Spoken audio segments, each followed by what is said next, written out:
어느 때에 무슨 징조가 라고 하는 지하에서 오늘 말씀을 함께 살펴보도록 하겠습니다. 제자들이 참 궁금해 했어요. 어느 때에 무슨 징조가 있는 겁니까? 그래서 이 13장 전체에 그 징조에 대한 얘기, 그리고 그럴 때 너희들은 어떻게 해야 되는지 이런 것들에 대해서 예수님께서 이제 소상하게 말씀하신 내용이 마가복음 13장의 내용입니다. 그 중에서 오늘은 이 1절부터 4절에 보면 예루살렘 성전 파괴에 대한 예언을 예수님이 하신 것을 우리가 생각할 수 있고, 그리고 5절부터 13절에는 한마디로 얘기하면 제자들이 물어봤잖아요. 어느 때에 무슨 징조가 있을 겁니까? 그랬을 때 예수님께서는 그 대답을 바로 이런 재난이 있을 때가 바로 너희들이 생각하는 그때다라고 그렇게 얘기하면서 그 내용들을 하나하나 정리해 가고 있는 그런 부분입니다. 이후로도 이제 계속 문제를 우리가 살펴보겠습니다. 그러나 오늘은 앞에 부분만 먼저 좀 생각해 보도록 하겠습니다. 제자들이 이 돌들이 어떠하며 이 건물이 어떠합니까? 라고 이렇게 예수님께 물어본 것은 그 성전을 바라보면서 물어본 거예요. 그 당시 이 헤롯이 지어놓은 이 성전은 고대 세계의 놀라운 건축물로 간주될 정도로 아주 오랜 시간 공을 들여서 지어 놓은 것입니다. 그래서 그 성전에 대한 그 기세, 그리고 그것을 바라보는 유대인들의 마음은 그걸 보면서 되게 뿌듯하게 생각을 했습니다. 그런데 예수님께서는 놀랍게도 그 헤롯 대왕이 그렇게 신경을 써서 그렇게 해가지고 지어놓은 그 성전이 돌 위에 돌 하나도 남지 않고 다 무너질 것이다 라고 그렇게 예수님께서 예언해 놓은 것을 잘 이해하지 못했을 거예요. 어떻게 이 성전이 한순간에 무너질 수 있단 말인가 그렇게 생각했을 거예요. 그리고 예수님께서는 이 성전 예언과 더불어서 제자들이 궁금해하면서 어느 때에 무슨 징조가 있을 겁니까? 라고 그렇게 물었어요. 그랬을 때 예수님께서 이 성전 파괴하는 그때의 상황과 더불어서 예수님은 이 말세의 상황을 함께 지금 얘기하고 있습니다.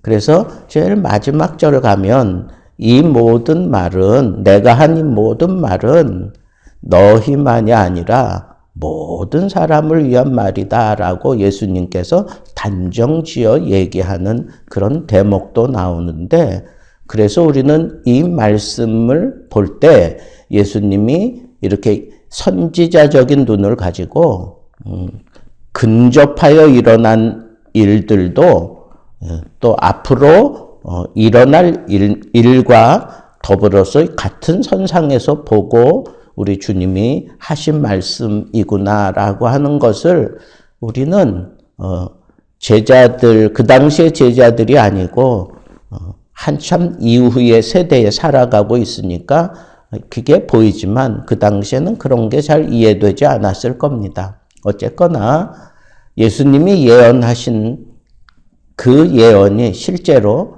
AD 70년 로마의 티투스 장군에 의해서 이 성전이 완전히 초토화되고 맙니다. 우리는 분명히 알아야 합니다. 예수님께서 말씀하신 대로 그대로 이루어진다라고 하는 이 사실을 우리는 오늘 이 말씀을 펼쳐가면서 먼저 새겨야 합니다.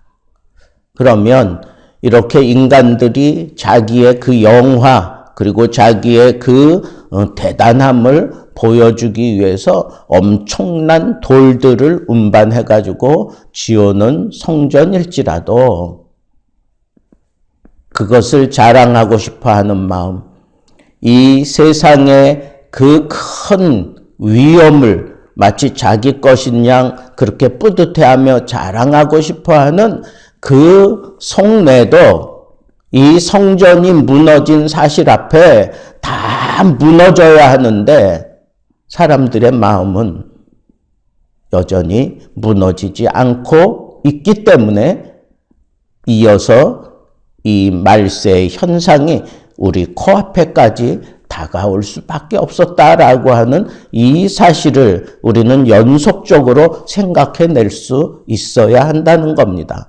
우리가 영적으로 이 말씀을 받아들이는 것은 바로 그런 거예요. 성전에서 하나님을 경외하고 하나님께 찬양하고 경배하기 위해서 이런 큰 성전을 지어놨지만 실질적으로는 예수님이 그 성전에 들어가서 물건 파는 자들을 다 내어 쫓으면서 하신 말씀이 뭐예요? 내 집은 만민이 기도하는 집이다 그러면서 그 장사치들을 다 노끈으로 다 쳐서 내보내잖아요. 이렇게 엄청나게 크게 지어놓은 게 누구를 위한 거냐 이거예요. 성전이 누구를 위하여 지어진 거냐? 자기들 마음속에 우상이 되어버린 이 성전 하나님께서 가차없이 다 돌 위에 돌 하나도 남기지 않고 무너뜨리고 말 것이다. 우리는 정말 하나님을 섬기고 하나님 그 한 분만 우리가 내 마음에 온전한 그런 믿음을 가지고 섬기고 따라야 하는데 하나님을 모신다고 하는 이 성전 이조차도 우상화 시켜버리고 거기서 자기의 욕심을 챙기려고 하는 그런 모습들을 보면서 우리 주님은 아주 심각한 경고를 하신 것이다 라고 생각할 수도 있다는 것입니다. 오늘날 우리는 어떻게 받아들여야 합니까? 우리가 하나님을 섬기는 과정 속에 하나님을 섬기는 그러한 일들 속에 하나님 외에 다른 것이 내 마음속에 자리 잡고 있다면 그건 진짜 돌 위에 돌 하나도 남지 않고 다 부서져야 될 것인 줄 알고 하나님 앞에 정신 바짝 차리고 살아야겠다 하는 그런 마음을 가져야 합니다. 자, 이렇게 성전이 무너질 것에 대해서 얘기를 들었으니까 제자들은 궁금해진 겁니다. 어느 때에 무슨 징조가 그러면 일어날 것입니까? 그때 예수님께서 하나하나 차근차근 얘기를 하십니다. 첫째는 미혹하는 자들이 많이 일어날 것이다. 내 이름을 가지고 세상을 미혹하는 자들이 일어날 때가 바로 이 재난의 때임을 알아야 한다. 오늘날 내가 메시아다. 그러면서 우리 한국에만 해도 지금 예수 그리스도 혹은 메시아의 이름을 가지고 지금 사람들을 현혹해서 아주 추악한 일들을 벌이는 그런 집단들이 얼마나 많습니까? 정말 주님의 그 징계가 코앞에 왔다고, 하나님의 심판이 지금 코앞에 왔다고 우리는 생각할 수 있어야 합니다. 그리고 민족이 민족을, 나라가 나라를 대적하여 일어나는 이런 전쟁에 이런 재난이 일어날 때 그때가 바로 큰 하나님의 심판의 시작이다라고 그렇게 말씀하셨는데, 큰 전쟁, 우리 세계사적으로 볼 때에도 벌써 1차 대전, 세계 2차 대전 다 지나갔고 지금 이제 제3차 대전이 막 일어날 것이라고 그렇게 촉각을 곤두세우고 있는데, 여러분 이 재난은 이미 많이 진행되어 있고 정말 끝에 와 있다라고 우리 생각하고 우리 살아야 합니다. 또 그뿐이 아니라 이런 것들이 이제 직접적으로 현실화되기 시작하면 그때에는 사람들이 우리를 잡아다가 공적으로 공회에 넘겨가지고 우리를 매질하고 그리고 우리를 신문하고 우리를 심지어 죽이기까지 하는 그런 재난이 우리에게 찾아오게 된다는 거예요. 여러분, 이 공산주의 이런 이념들이 나라를 그렇게 전쟁 그런 소용돌이 속으로 몰고 가면서 지금도 북한에서 예수 믿는 사람들이 잡히면 가차없이 죽임을 당하고 총살당하는 것을 우리는 잘 알고 있습니다. 멀리서 찾을 필요가 없어요. 또 그럼에도 불구하고 예수님께서는 이렇게 얘기합니다. 그러나 복음이 먼저 만국에 전파되어야 할 것이다. 너희들이 그렇게 권력자 앞에, 임금 앞에 어떤 이즘으로 말미암아 그런 곤욕을 치르는 것, 그런 것들로 인해서 완전히 이 세상이 끝나는 것 아니라 그러는 가운데에서도 이 복음이 만국에, 전 세계에 전파되어야 할 것이다 라고 그렇게 얘기를 합니다. 아무리 그런 심각한 일들이 우리를 집어삼키려고 해도 복음은 오히려 더 기세를 세워서 세계 만국에 이 복음이 증거될 것을 예수님이 말씀하고 있습니다. 그러면서 우리에게 얘기합니다. 너희가 이런 심각한 재난의 때를 살게 될 때 그때 걱정하지 말아라. 너희보다 너희 속에서 역사하시는 성령께서 하시는 그대로 너희는 그 말만 하면 된다. 성령께서 일러주시는 그 말만 하면 된다. 그러면서 끝까지 견디는 자는 구원을 받을 것이다. 재난의 재난이 우리를 심각하게 몰고 갈지라도 그런 사람들 앞에, 권력자들 앞에 서서 심각하게 신문을 당하고 또 우리를 심각한 상황으로 몰고 가는 일들이 생긴다고 할지라도 두려워하지 말아라. 성령께서 너희와 함께 하신다. 그리고 끝까지 견디는 자는 구원을 받을 것이다. 라고 그렇게 우리 주님께서 말씀하셨습니다. 여러분, 전쟁과 더불어 이 천재지변이 막 일어나고 있는 이런 모습들을 우리 주님이 묘사하면서 이 세대를 볼 수 있는 그런 눈을 너희들이 가지고 본다면 오늘날 이 한국의 이 사계가 막 무너진 것 같아요.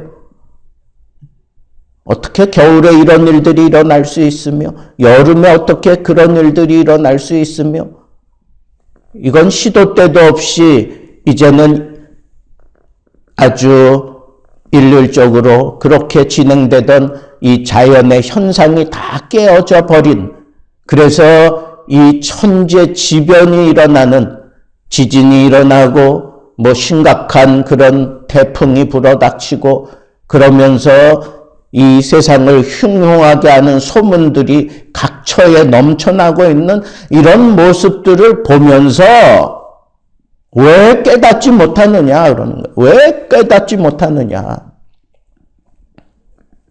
그리고 직접적으로 그런 권력자들 앞에 너희들이 세워질 때도 있을 텐데 그때마저도 우리 속에 성령이 계시고 끝까지 견딜 수 있는 힘과 용기를 주시고 믿음을 주시는데 왜 이 세대와 더불어 그렇게 여전히 비복음적으로 살아가며 여전히 그 마음속에 우상들을 덕지덕지 앉히고 살아가고 있느냐 하는 그런 깨달음을 우리가 가져야 합니다. 분명히 우리 앞에 펼쳐지는 이 모든 일들은 재난의 그런 나팔 소리를 우리에게 아주 크게 불어 제끼고 있는데 우리는 이 재난에 대해서 왜 준비하지 않고 그렇게 살아가는지, 아니면 그런 일들이 내 눈앞에 펼쳐졌을 때 두려워만 하고 있을 건지 정신 차리고 우리는 이 세대를 바로 볼 수 있는 그런 영안이 필요하고, 그리고 하나님의 말씀하신 대로 그대로 이루어질 것을 믿고 아직 끝은 아니니라. 그리고 만국의 복음이 전파되어야 할 것이다 하는 이런 사실들과 더불어 말씀하시는 이 말씀의 의미는 뭘까요? 이 세상의 끝이 지금 막 코앞으로 다가온다고 느껴지면 우리에게 주어진 임무, 만국의 복음을 전하는 거, 이를 위한 삶을 우리가 살아가야 된다고 하는 거예요. 우리의 마지막 믿음의 행로가 있다고 한다면 이 세대를 바라보면서 주님의 심판이 코앞에 이르렀고 그런 상황들이 내 눈앞에 지금 다 나타나고 있다면 만국의 복음이 전파될 때가 가까운 줄 알고 우리의 삶의 모습을 바로 거기에 두고 살아야 합니다. 어찌하든지 세계 모든 민족 가운데 뛰어들어가 복음을 증거할 수 있는 그런 복음꾼들이 되어서 살아가야 하는 것이 마땅하다는 것입니다. 오늘 말씀을 마음에 새기고 이 세대를 바라볼 수 있는 눈을 우리에게 주셨다면 복음이 더 맹렬하게 온 세계를 뒤덮는다고 하는 이 복음의 역동성에 우리의 신앙을 싣고 우리 주님이 기대하고 요청하신 대로 모든 민족으로 제자를 삼아 갈 수 있는 진정한 복음의 사람들 되기를 우리 주님의 이름으로 축복합니다.